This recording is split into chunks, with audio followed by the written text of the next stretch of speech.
인천 계양을 국회의원 보궐선거에 민주당 후보로 전략 공천된 이재명 상임고문이 오늘 오전에 출마와 관련한 공식 입장을 내놨습니다.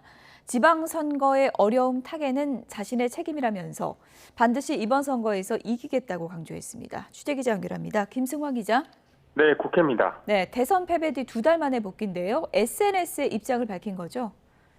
네, 이재명 고문은 오전 9시쯤 무한 책임지겠습니다라는 제목의 글을 자신의 SNS에 올렸습니다. 어제 당 비대위의 인천 계양을 공천 결정 뒤 나온 첫 공식 입장입니다. 이 고문은 먼저 민주당의 상황과 지방선거의 어려움은 대선 패배에 따른 자신의 책임이라고 밝혔습니다. 또 이를 타개하는 것 역시 전적으로 자신의 책임임을 통감한다고 덧붙였습니다.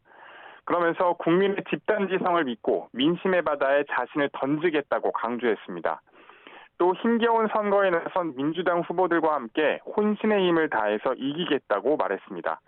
인천 계양을 국회의원 보궐선거 출마와 함께 6일 지방선거 선대위에 총괄 상임선대위원장직을 맡게 된 걸 고려한 발언으로 읽힙니다.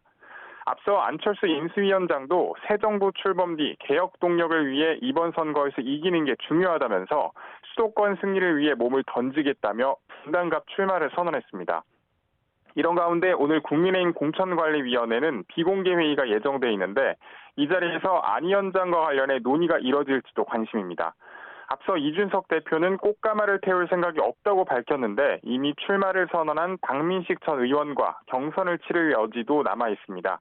다만 늦어도 오는 13일까지 보궐선거 후보 등록을 해야 하기 때문에 조만간 결정이 날 것으로 보입니다.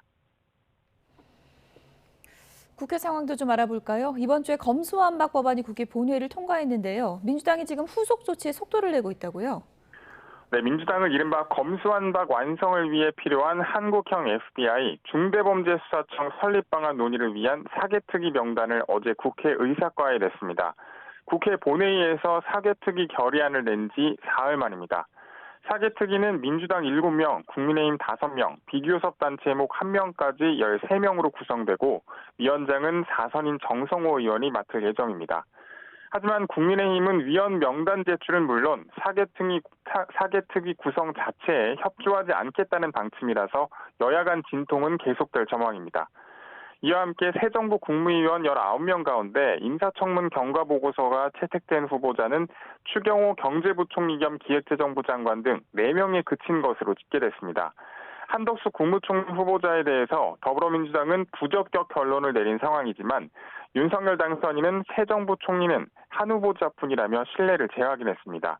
국무총리는 국회 인준 뒤 대통령이 임명하기 때문에 민주당의 협조가 필수적인데 당선인 측은 새 후보자 지명 없이 부총리 대행으로 새 정부를 출범시킬 계획이라서 여야 간 대치는 당분간 이어질 것으로 보입니다.